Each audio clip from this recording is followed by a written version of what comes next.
you why I'm disgusted.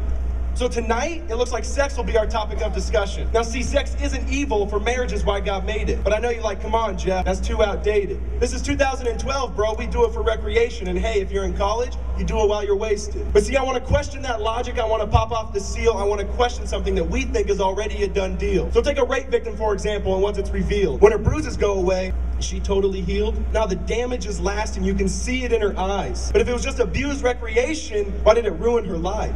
I mean, if sex is just for fun, why does it take such a toll? Maybe it's because you don't just have sex with the body, you have sex with the soul. Which means for me, there ain't no premarital loving. And it ain't just because I want a baby in the oven, it's because I'm staying pure to the day that I'm a husband. Now see, this wasn't always me. That's a guarantee. Let's go back in the past, see who I used to be. Now growing up, I never learned how to treat a lady. I learned one thing from my dad, it was leave the mom, ditch the baby. Now I don't say that to get sympathy, I say that to be real, because according to stats, about 40% of you know how that feels. See, I let the TV show me what the music already told me. No dad at home, so I was letting MTV mold me. And they sold me, which is why my life revolved around what girl I could get next. My life revolved around this girl named sex. Shoot, I gotta confess, I'd even get at her on the text. But it seems the longer we dated, the bigger the mess. And then my girlfriend was late on that time of the month.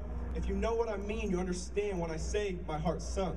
I started to think about abortion, man. I started to butter it up. But it's funny, they don't make condoms for sin. You can't just cover it up. See, it was just a scare, thankfully. But it's funny how I was pro-life until it happened to me. So dudes, think twice before you desire her just because she's hot. Because the truth is, your body makes a promise whether you do or not. Sorry I digress though, let's get back to the topic. How there's some dudes in here who pressure her even when she says stop it. You're not a man. You're just a boy that can shave and you put on a good cover. Because if you don't respect her when she says no, you certainly don't love her. So how about you start studying her heart and stop studying her booty, or maybe invest the same amount of time in her that you do in Call of Duty. I mean, what makes you think you can get this girl and all of a sudden get naughty? Because we should have to touch her heart and her mind first before you ever touch her body. Because she longs to be accepted, she longs to be loved, and she gives herself up to another guy's lust. She's like, I don't want to, it's just too tempting. Yet she keeps opening up the present just to find that it's empty. And then she starts to get confused because she keeps getting rejected by all these dudes. They tell her on a scale of 10, she's a 2.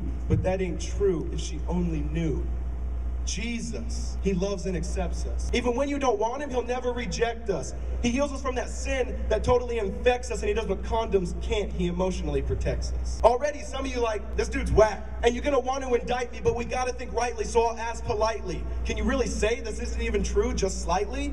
I mean, we touched the forbidden fruit not to realize it's poison ivy, and now we're numb and we're itching. We got a distorted psyche. You don't think, you just do it like your name was Nike, not realizing the consequences of your actions are oh so pricey. So this last story is for those who think they're too dirty. This last story is for those who think they're unworthy. Read John chapter 8, the woman caught in adultery. Religious leaders throw her naked in the temple while she yells, "Don't murder me." They say, Jesus, the law commands us to stone this woman. And you hear the hate in their tone. Jesus pauses and then says, whoever's without sin, you can cast the first stone. I mean, can you imagine the sound? Silence all around. You hear footsteps walk away, you hear stones hit the ground. And then Jesus kneels down, the woman thought it was her demise. He lifts up her face, you see the grace in his eyes. He says, I don't condemn you. Go and sin no more. I love you, I accept you, mercy is yours. But if you're anything like me, you're like, no, that can't be. Why would he ever die for me? See, but then I saw that scene where I was redeemed. He reached out and touched me and said, Jeff, you're free.